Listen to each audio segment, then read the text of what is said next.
अभिषेक गुप्ता। आप देख रहे हैं मस्ती इंडिया जियो मस्ती में। 15 अगस्त 1947 देश इसी दिन आज़ाद हुआ था, लेकिन एक ऐसा जिला जो कि 15 अगस्त से पहले ही 5 साल पहले ही आज़ाद हो गया था। भले ही वो कुछ क्षण के लिए आज़ाद हुआ था, लेकिन अपने आप में ये एक बहुत ही अभूतपूर्व बात है। दोस्तों, आज हम बात कर रहे हैं बलिया जिले के बारे में। यूँ तो इस जिले से टोटल 6 विधायक आते हैं, लेकिन हम बात करते हैं तो बैरिया विधानसभा के श्री सुरेंद्र नाथ सिंह जी के बारे में। तो अपने आप में इनकी छवि कुछ अलग ही होती है, ये काफ़ी हाईलाइट रहते हैं। तो आज हमारे साथ बात करने के लिए खुद मौजूद है बैरिया विधायक जी। तो सर, सबसे पहले तो आपका बहुत बहुत स्वागत है हमारे इस प्रोग्राम में। बहुत बहुत धन्यवाद आपको अभिवादन। जी सर, आप एक सामान्य परिवार से आते हैं। हालांकि हमारा जो पहला सवाल ये होता है कि हम ये लोगों के बारे में जानना चाहते हैं कि आप अपने बारे में बताएं, लेकिन आप खुद ही इतने हाईलाइट रहते हैं कि लोग आपके बारे में ऑलरेडी जान चुके हैं। तो मैं ये सवाल आपसे नहीं करना चाहूँगा। मैं आपसे ये सबसे पहला आपसे ये पूछना चाहूँगा कि आप एक सामान्य परिवार से आते हैं, राजनीति में आपकी स्टार्टिंग कैसे हुई, आपकी एंट्री कैसे हुई राजनीति में? ऐसा प्रकार की मैं शुद्ध रूप से राजनीति से कभी जुड़ा नहीं रहा। मैं राष्ट्रीय स्वयंसेवक संघ का स्वयंसेवक हूँ, पहले भी था, आज भी हूँ। और मौलिक रूप से संस्कार के लिए तो संघ का मेरे ऊपर है, मेरे अंदर। संघ के क्रियाकलापों में अपने को जीवन में अधिकतम सन 83-84 से मैं जुड़ा रखा। 83-84 से मैं राष्ट्रीय स्वयंसेवक संघ से मैं B.Ed कर रहा था, कानपुर अली मुस्लिम कृष्ण कॉलेज से। उस समय मैं जुड़ा, विवेकानंद शाखा से जुड़ा। और 83-84 के बाद से आज तक मैं लगातार संघ से जुड़ा हुआ हूँ। बीच के कालखंडों में चूँकि संघ का पारिवारिक संगठन है भारतीय जनता पार्टी, पारिवारिक संगठन है, तो जब भी चुनाव आता था तो उस चुनाव में संघ के जिला कार्यवाह होने के नाते मैं 13 वर्षों तक बलिया जिले का जिला कार्यवाह रहा हूँ। गृहस्थ कार्यकर्ता के रूप में जिला कार्यवाह एक स्तरीय दायित्व होता है, और मैं उस दायित्व का निर्वहन बखूबी किया। कोशिश किया हूँ कि संघ के जीवन में भी भारत का मानक बनाया संघ का कि तहसील स्तर का ITC कभी भी किसी देश में नहीं लगता, पूरे देश में नहीं लगता। लेकिन मैं तहसील स्तर का ITC, उसमें भी संख्या 106-110 तक किया था। और अपने सेवा और संस्कारों से, संपर्क और संवाद से मैं 110 संख्या का ITC एक तहसील का लगाया। अब उसके बाद बीच में कुछ राजनीतिक क्षेत्र में भी एक हमारे आध्यात्मिक गुरु हैं स्वामी हरिहरानंद जी, प्रिय आश्रम में, उससे मैं जुड़ा हुआ हूँ। उन्हीं को लेकर के आदरणीय भरत सिंह जी विधायक थे, उनसे मेरा विवाद हो। वो कुछ हमारे स्वामी हरिहरानंद जी के बारे में अमर्यादित शब्द का प्रयोग कर दिए, और उसी समय से मैं मेरा उनका जुड़ाव हो गया। और मैं मन ही मन संकल्प कर लिया था कि अब उनको विधायक नहीं बनेगा। वैसे तो इंसान के जीवन में कोई संकल्प और निर्वाह होगा नहीं होगा, ये तो भगवान के हाथ में है, लेकिन मन में मेरा संकल्प है।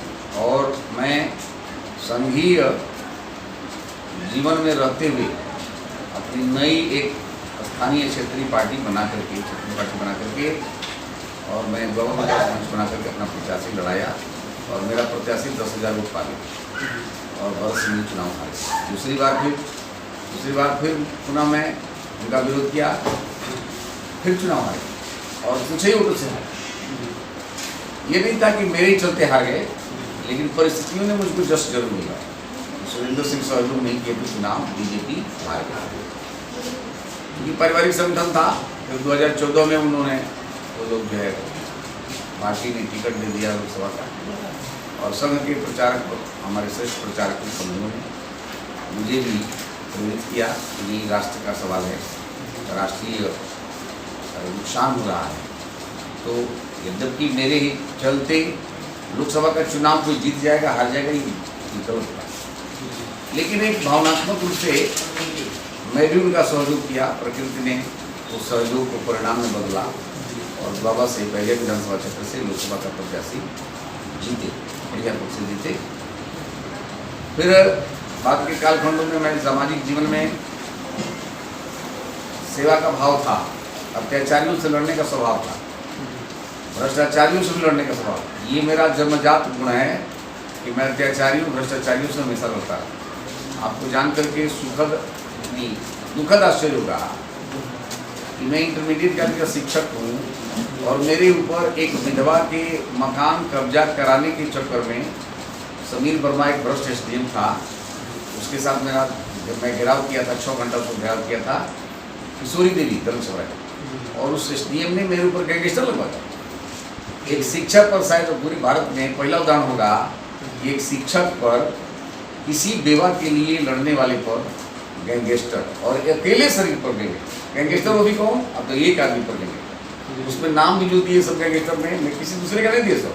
जो नामित थे लोग भी थे, तो कोई पूर्व प्रधान चकिया थे, तो कोई पूर्व प्रधान गोविंदपुर थे, तो कोई पूर्व प्रधान फला जगह थे। मैंने ऐसे ऐसे लोगों का नाम दिए सब की गैंगस्टर धारा भी शर्मा जाती है। और बसपा का शासन, तो बसपा के शासन में मुझे शिक्षक, मेरे जैसे शिक्षक को भी गैंगस्टर बना दिया। वही मैं सोचता हूँ कभी कभी कि राजनीति के धरातल पर कितना घिनौना स्तर पर व्यक्ति उतर जाएगा, कोई जानता नहीं, जानता नहीं। मेरे जीवन में कभी भी अपने व्यक्तिगत खेत के लिए, व्यक्तिगत जड़ान के लिए कभी किसी से लड़ाई नहीं हुई, लेकिन दूसरे के लिए लड़ाई हुआ। मैं गरीब को न्याय दिलाने के लिए जीवन में जो भी बन पड़ा, मेरी आत्मा कराने लगती थी और मैं न्याय दिलाने के लिए प्रयास किया। एक तो अपने सगे परिवार से, सगा परिवार मेरा 5 भाई सेना के थे सब, और एक सब्जी बेचने वाला था राजेश गुप्ता, उसका मकान तोड़ करके और गाड़ी का रास्ता बना लिया। पूरा गांव कोई भी मदद करने को तैयार नहीं, कोई भी तैयार नहीं हुआ। तो मैं जा करके वो का झगड़ा हो गया, उसमें भी 308 सब काम करना मैं झेला। तो यद्यपि उसमें अब सुलह समझौता हो गया है, सब हो गया है, लेकिन परिस्थितियों की मैं बात करता हूँ कि सामाजिक जीवन में न्यायप्रिय और संवेदनशील बनकर के आदमी के जीवन को जोखिम में डालने के अलावा और किसी को बचाने में जो भी दृष्ट सरकार होती है कुछ भी कर देती है। तो ये मेरे जीवन, सामाजिक जीवन की जीवन यात्रा यहाँ से चालू होती है। फिर जो है 1950 आपके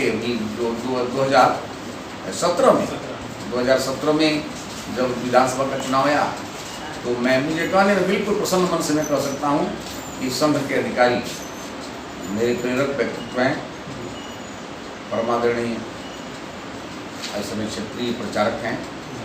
उन्होंने मुझे प्रेरित किया कि टिकट तुम मांग लो, पार्टी चुनाव टिकट देती है तो चुनाव लड़ो।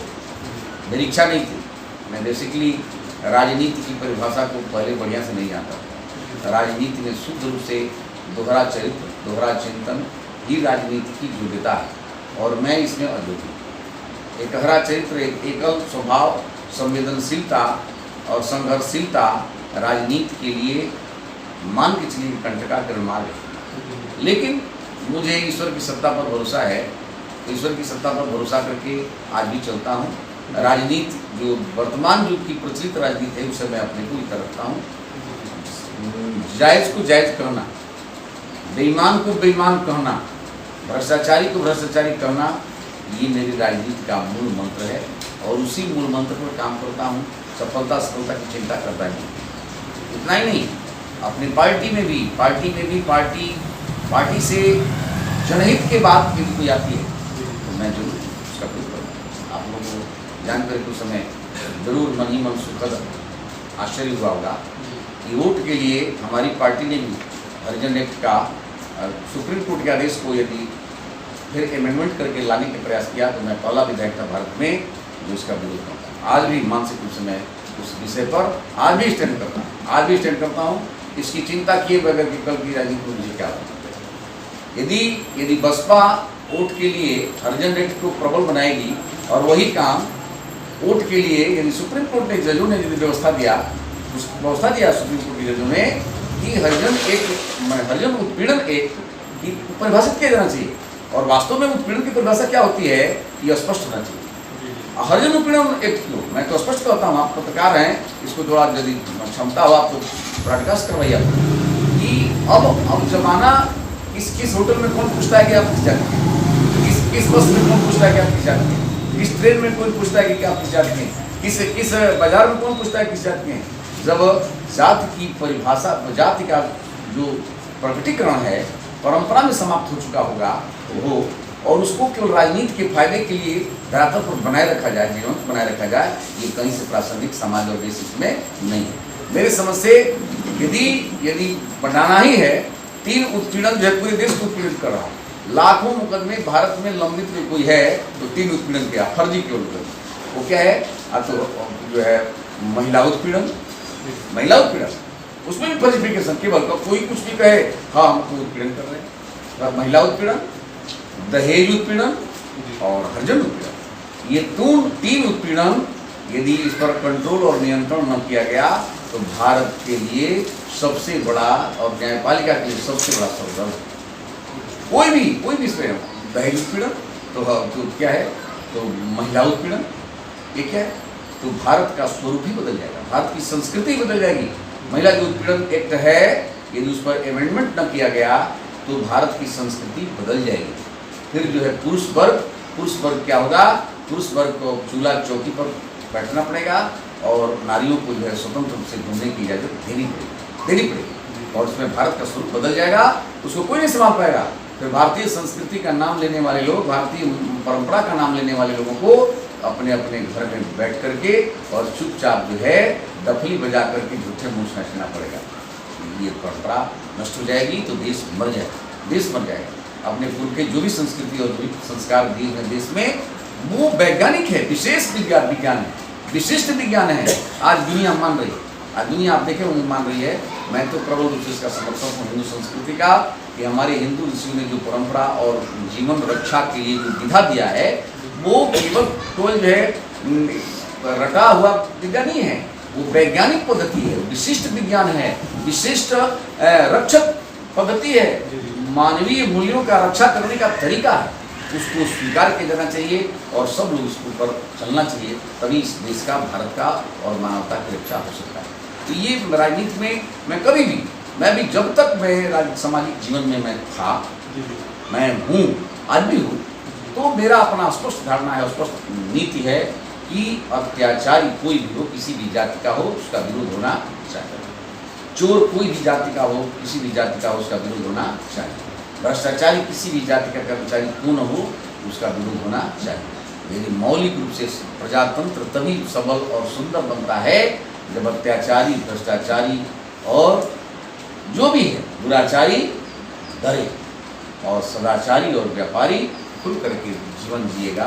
सदाचारी और व्यापारी जब खुल करके सीना खुल करके व्यापार करेगा, सदाचारी खुल करके पूजा पाठ करेगा, सदाचारी खुल करके इस समाज में अपने को स्थापित करेगा, तब सुंदर देश बनेगा, सुंदर समाज बनेगा, सुंदर स्वरूप दिखेगा। और यही परंपरा मैं राजनीति में लाने का प्रयास कर रहा हूँ। लेकिन दुख है कि चाहे हमारे भी दल में चाहे किसी भी दल में मैं कर रहा हूँ, अच्छे लोग भी हैं और गंदे लोगों के चलते समाज को अच्छा सुंदर नहीं बनाया सकता। और मेरा अभियान आज भी चल रहा है। अभी आप देखे होंगे, अभी आप सुने होंगे कि मैं ये किया था, सुनिष्ठ बाबा के मेला की ज़मीन किसी भूमाफिया ने जो है खरीद लिया था, उसका भांजा खरीद। ये सवाल सर थोड़ा आगे पीछे लेंगे और ये एक्चुअली अगला सवाल, क्योंकि सवाल मेरे पास बहुत ज़्यादा है सर। तो जैसे कि मेरा अगला सवाल ये है आपसे कि आपके विधायक बनने के बाद, आपके विधायक बनने से पहले बैरिया में और बाद के बैरिया में क्या फर्क आया है सर, ये मेरा सवाल है। देखिए पत्रकार जी, यदि मेरे विधायक बनने के बाद और पहले में अंतर देखेंगे तो अब कहना नहीं है। शायद भारत का इतिहास बनेगा कि इतना बड़ा परिवर्तन बैरिया में कैसे हुआ और मेरे केवल नैतिक साहस के बल पर। चांददेव चौकी बलिया के नाम, बलिया जिले की सबसे कमाऊ चौकी थी, आपको मालूम है कि बिहार से होता है चांददेव। वहाँ पर करोड़ा के लस्सी से, भूसा से और बैलगाय से, नाच वालों से भी, नाच पार्टी से और बाजा पार्टी से भी 500 रुपये लेकर पुलिस वाले। और मेरा 3 बरस बीत गया मैं संघर्ष करके और अपने सत्ता में अपने पूरी योगी जी की कृपा से मैं वहाँ पर 1 पैसे की वसूली नहीं है। जहाँ 50 पुलिस वाले तैनात रहते थे, आज के डेट में केवल 5 पुलिस वाले तैनात हैं। ये हमारा जीवन, राजनीति के जीवन का सबसे बड़ा काम है। दूसरा बड़ा काम ये है मेरे भाइयों, दूसरा बड़ा काम है कि राशनिंग व्यवस्था भी बलिया में कहीं भी जा करके देख लीजिए, और मेरे यहाँ किसी भी गाँव में जा करके देख लीजिए। हाँ, हो सकता है कि एक पाव थोड़ा कम देते हैं तो लोग, इसको मैं स्वीकार करता हूँ और मैं बहुत इस पर ये भी नहीं करता। अगर कोई चोरी कर लिया माने, लेकिन मैं गर्व के साथ कर सकता हूँ, पहला ऐसा विधायक हूँ बलिया जिले में कि 90% राशनिंग व्यवस्था को बैरिया विधानसभा क्षेत्र में ठीक कर लिया। इससे बड़ा 7 करोड़ का राशन प्रत्येक महीने बैरिया विधानसभा क्षेत्र में बढ़ता है। लेकिन इससे बड़ा राजा भी मैं बन जाऊंगा, इससे बड़ा काम मेरे सामने नहीं आएगा। इसलिए मैं उसका भ्रम समझता हूँ और उसको पहला मिलता है। पहला मैं राजनीति का विधायक ऐसा हूँ राजनीतिक क्षेत्र में कि डंका की चोट पर करता हूँ, कोटेदारों के दरवाजे पर वोट मांगने के लिए नहीं जाऊँ। पहले भी कहा था, आज भी कह रहा हूँ, कल भी कहूँगा कि कोटेदारों तुम्हें राशन न बांटना हो तो हमको वोट मत देना, क्योंकि गरीबों के राशन को खाने वाले के पीठ पर लात मारूंगा। इसको कोई समझौता करने वाला नहीं हूँ। ये मेरी राजनीति का पहला घोषणा पत्र है। दूसरा भाइयों, आज आप किसी भी बाजार में जाइए, आप लोग तो पत्रकार हो, पहली बार आए हो आप, लेकिन हम तो पत्रकार जो बोलना भी बहुत अच्छा नहीं समझता। सब लोग केवल जो है इसको पैसा बना चुके हैं। अच्छा चीज़ नहीं, इससे अच्छा घर में बैठ कर नौकरी करो भाई। समाज की रक्षा, समाज में व्याप्त भ्रष्टाचार, अत्याचार, अनाचार का बिल्कुल पुल खोलने से ही समाज की रक्षा होती है। हम लोग उसके जो है प्रस्तुत करता है और आप लोग उसके विस्तार करता है। तो प्रस्तुतकर्ता यदि प्रस्तुत करे और विस्तार करने वाला व्यक्ति विस्तार न करे तो उसका कोई माने मतलब नहीं रह जाता। मैं अभी आप देखे होंगे, मैं उठाया अभी दूसरा कुछ भी उठाया आप लोगों को कि अभी एक गरीब आदमी राम बाबू यादव भगवानपुर का है, उसका 10 बीघा खेत जो है सांसद का भाई जो है कटवा लिया और उसको 307 और आपके हर्जनिक में फंसा दिया। तो 3 महीना घर छोड़ करके बाहर है। मैं कई टीवी वालों को, कितने टीवी वालों को मैं उससे इंटरव्यू सब किए सब, एक भी लेकिन कोई पर्दे पर चलाया नहीं। ये है पत्रकार। तो जो है राम बाबू यादव जाकर पूछिए, मैं उसको जो है घर पर रह रहा है, मैं उसको सहयोग किया हूँ और बताइए मैंने जबरदस्ती बिना कारण के और जबरदस्ती 10 बीघा खेत करवा दिया और उसको फर्जी मुकदमे के साथ। ऐसी स्थिति समाज की है और मेरे भी दल के लोग हैं, लेकिन मैं अकेले विरोध करूँगा, कोई विरोध करने के ऐसे तो नहीं। ये मेरी राजनीति का स्पष्ट अपना मार्ग है, जो तय मार्ग है। मैं अत्याचारी का, भ्रष्टाचारी का, दुराचारी का और किसी भी बाहुबली का मैं हमेशा विरोध करता आया हूँ, कर रहा हूँ और भविष्य में भी करता रहूँगा। सर, अगला हमारा सवाल ये है कि अब तक मतलब कि कोई भी ऐसा मुद्दा जो कि विधानसभा में आपके द्वारा उठाया गया और खास करके बैरिया विधानसभा को लेकर के, जो कि इसके पहले भी कोई विधायक मतलब कि उस पर उनका ध्यान न गया हो, आपने इस पर से कोई ऐसा मुद्दा उठाया हो विधानसभा में? देखिए मैं सबसे बड़ा मुद्दा उठाया हूँ। दया छपरा में 70 वर्षों में आज तक दारू नहीं बंद होता। आज तक दारू बंद नहीं। आप जरा इधर से गाड़ी इतना लेके मोटरसाइकिल चली जाए, आपको अनुभव हो जाएगा। दारू का अवैध व्यापार बंद करा और विधानसभा में भी उठाया, विधानसभा में ये नहीं उठाया। आप लोग को क्या आप बैरेक बात करते हैं, मैं प्रदेश की समस्या का समाधान कराया। आपको याद होगा, आप जब योगी जी की सरकार बनी थी, हमारी सरकार बनी थी, तो 1400 रुपये 1500 रुपये टाली मिट्टी मिलने लगा और हर चौराहे पर पुलिस वाले जो है पैसा वसूलते थे। मैं अकेले विधानसभा में जब विधेयक आया तो बुलंद आवाज में विरोध किया और विरोध करके विधेयक को वापस कराया, 300 विधायकों के साथ वापस कराया। आज वही वो है कि खनन के में सुधार हुआ और आज क्या है, आज SDM और खनन अधिकारी और क्षेत्राधिकारी छोड़ करके कोई भी पुलिस वाला मिट्टी की गाड़ी को रोकेगा नहीं रोकेगा। लेकिन ये जो उपाय ढूंढ लेते हैं। आज सबसे बड़ी समस्या इस समय जो पैदा हुई है और पत्रकार भी कोई इस तरह से राग में लगाते हैं, लाल बालू का देखे होंगे, बालू महंगा हो गया केवल जो है केवल पुलिस की जाति के कारण और प्रशासनिक अधिकारियों के अदूरदर्शिता के कारण आज 10,000 रुपये टाली बालू मिल रहा है, लाल बालू, क्योंकि लाल बालू बलिया जिले में पैदा नहीं होता है, परिवहन होता है। तो परिवहन पर रोक है नहीं, परिवहन पर जल मार्ग से सस्ता बालू मिल ही गया तो इसमें किसी भी नेता को, किसी भी अधिकारी को, किसी भी जिलाधिकारी को क्या दुख होगा? हाँ, ये तुमको पारदर्शी कुछ व्यवस्था करना ही है तो तुम अपना टैक्स लेना है, ऊपर करके टैक्स ले लो, कोई दिक्कत नहीं। लेकिन आम पब्लिक को बालू तो मिले, लेकिन अब इसको भी उठाना है। प्रदेश स्तर पर इसको उठाऊंगा। मिट्टी के लिए व्यवस्था जो प्रदेश में लागू करवाया अकेले मेरा जमदार विरोध के कारण ये लागू हुआ है। आज आपको 500 रुपये 100 रुपये टाली मिट्टी मिल गई, ये मेरा ही है। और शराब को में उठाया उतना ही नहीं, वो माफियाओं के खिलाफ अभी अभियान मेरा चल रहा है। तो जब भी जैसी परिस्थिति आती है, मैं तो स्वभाव में तो है नहीं, लेकिन यदि वो भी परिस्थिति सामयिक जन विरोधी परिस्थिति कोई पैदा होने दिखी तो मैं उसको उठाने का प्रयास करता हूँ। मैं सड़क से लेकर के सदन तक और DM से लेकर के CM तक और ग्राम सभा से लेकर के विधानसभा तक किसी भी जनता के हित के लिए लड़ाई लड़ने का प्रयास करता हूँ और लड़ता हूँ। सर आपकी जो छवि है वो एक आम आदमी की तरह, आपकी जो सहजतापूर्ण आपका बिहेवियर है, आपका सरलतापूर्ण बिहेवियर है, बहुत मतलब कि यूनिक है। काफ़ी लोग जो विधायक बनते हैं उसके अंदर थोड़ी एटीट्यूड आ जाती है, आपके अंदर जो आपका सरलपन, आपका स्वभाव, आपको इसकी प्रेरणा कहाँ से मिलती है सर इतना सहज? बंधु पत्रकार जी, मुझे यह प्रेरणा अपनी माँ से मिला है। पहला हमको हमारी माँ ने मुझे संस्कार दिया है और मेरे पिताजी का संस्कार था। और मैं बिल्कुल गर्व के साथ कह सकता हूँ कि जो भी मेरे जीवन में प्राइमरी संस्कार मिला हुआ है और साहस मिला हुआ है, मेरी पूजनीय माता ने मुझे प्रदान किया। गरीबी में भी मेरी माँ का साहस कभी दुर्बल नहीं हुआ और हमेशा ये कहा करती थी, मेरी माँ माता जी कहा करती थी, गरीबी में भी हम लोग जब खाते थे शाम को, माँ हमको खिलाती थी। माँ मुझे जरूर कहती थी कि बेटा जीवन में कभी भी गलत काम मत करना और जीवन में कभी भी किसी से डरना मत। और वही संस्कार मेरे जीवन में आज तक हम। और तीसरी बात भी बोलती थी कि देने का स्वभाव बनाए रखना, कभी लूटने का स्वभाव मत करना। तो मैं कोशिश कर रहा हूँ कि अपनी माँ के उस आचरण का पालन करूँ। और दूसरा संस्कार मुझे आध्यात्मिक क्षेत्र से मिला, स्वामी हरिहरानंद जी की तरफ से मिला। मैं 30 वर्षों से स्वामी हरिहरानंद जी के सानिध्य में हूँ। भारत के महानतम संत हैं हरिहरानंद जी, और हमेशा यही करते हैं सुरेंद्र कभी भी सामाजिक जीवन को गंदा मत करो। और मुझे गर्व है कि मैं राजनीति में रहने के बाद 3 वर्ष व्यतीत हो चुका है, 1 लीटर पेट्रोल और डीजल में नए की अपनी गाड़ी में नहीं बुलाया। यह नहीं है कि हम किसी काम के सामाजिक जीवन के काम में किसी से सहयोग नहीं लेता। और मैं तो 452 गरीब लोगों की शादी कराया हूँ, तो उस समय जगह करता हूँ तो जो भी सबसे मांगता, एक गरीब मोची वाला भी हमको दे देता है 100 रुपया, कोई उसमें ठेकेदार भी दे दिया, तो उसमें कोई परहेज नहीं करता। वो जग है, तो जग में अब तक 2 करोड़ रुपया खर्च किया हूँ, तो कहाँ से करता? यदि नहीं लूंगा तो कहाँ से करूँगा? 2 करोड़ रुपया खर्च कर चुका हूँ, 452 लड़कियों की शादी कराया हूँ गरीब लड़कियों की। तो उस समय मेरे जग में, इंसान जग में जो भी दाता दे देगा उस समय नहीं लूंगा, चाहे वो गलत पैसा ही कोई हो, लेकिन उसमें कोई परहेज नहीं करता हूँ। कमेटी बना करके उस पैसे का उपयोग होता है। 452 लोगों को शादी कराया। अब आज जब सुन करके आपको हृदय से आंसू आएगा।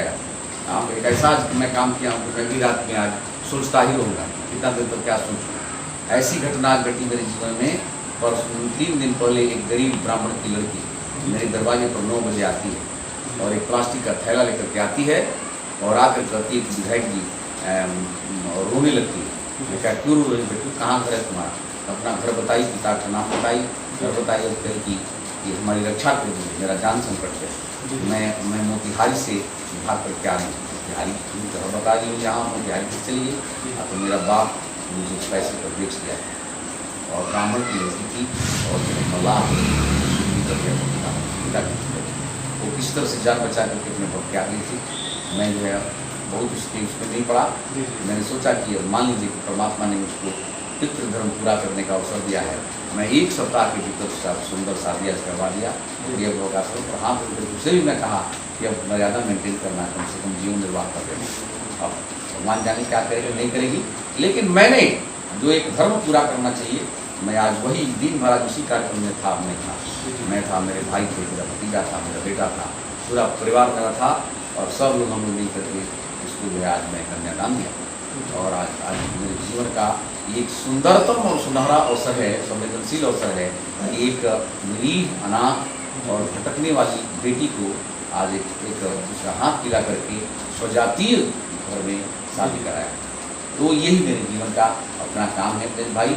इतना ही नहीं, बाबा में काम की बात करते हुए मेरे भाई, तो विपत्ति भी उस तरह से बाबा में बड़ा कटान से मेरा संकट हर साल आया करता। तो मैं तो हर साल झेलता हूँ।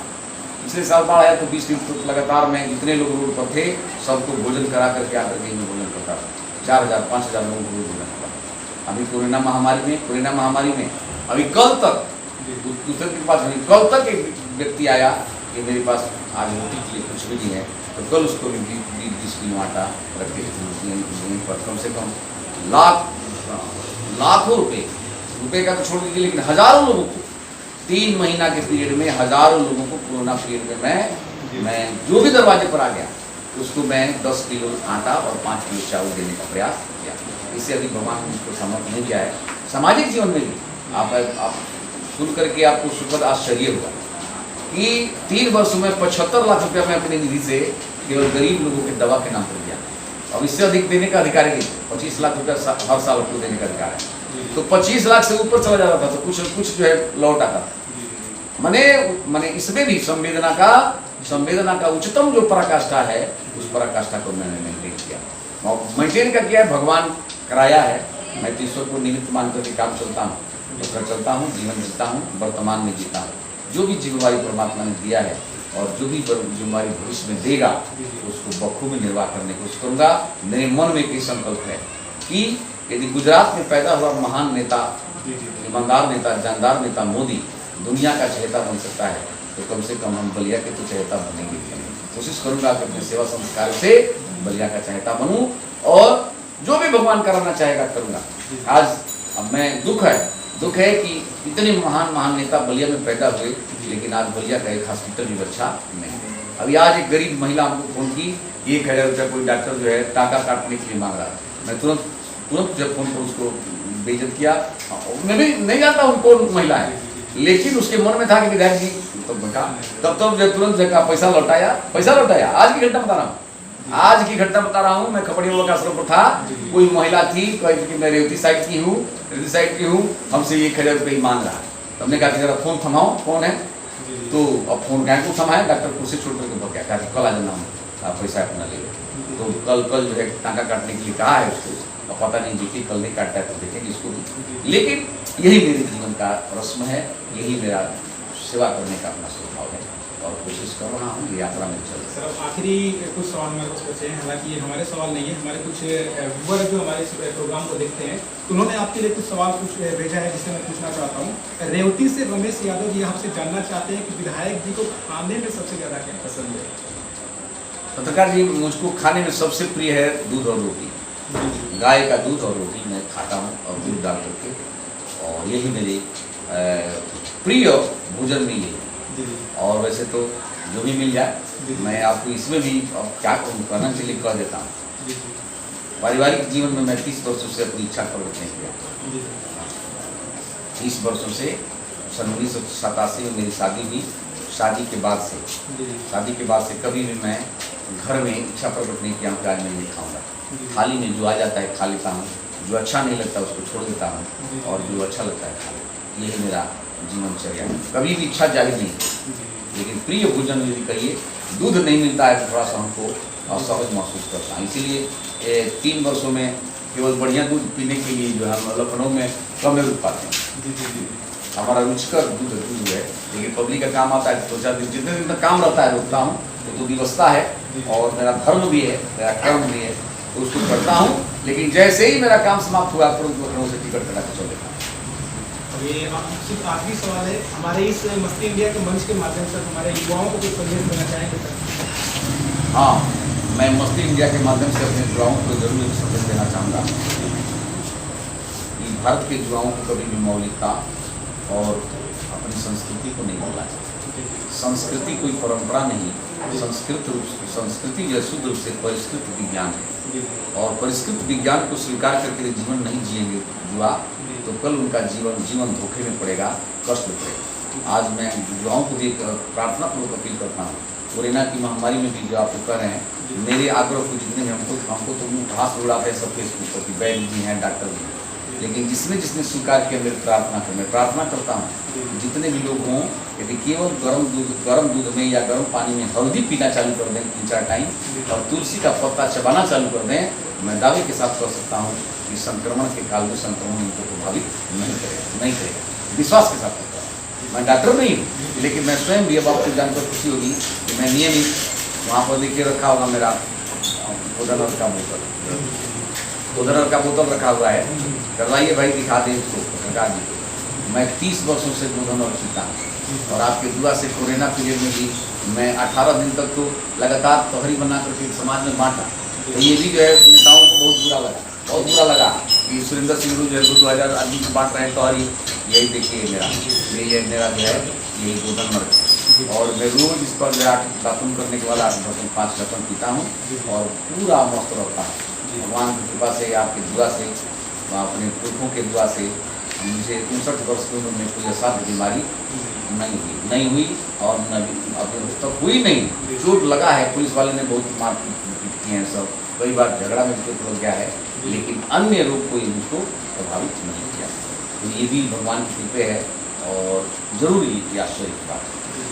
तो और जो है भगवान कृपा है, मैं अंत में युवाओं को जरूर एक संदेश दूंगा कि अपने अपने पुरखों द्वारा अपनाए गए पद्धति को अपनाओ। नारी को भी, नारी के बारे में भी आप तो बेटियों को भी मैं कहूँगा कि नारी को रानी बनकर रहना चाहिए, नौकरानी नहीं। हाँ, बिल्कुल मैं कह रहा हूँ, प्रसन्न मन से कह रहा हूँ कि हमेशा सामाजिक मर्यादा और भारतीय संस्कृति तभी मजबूत सुदृढ़ दिखेगी जब युवा और युवती अपने पारिवारिक संस्कारों को सजोए हुए सुरक्षित किए हुए इस जीवन को जीने का संकल्प लेंगी।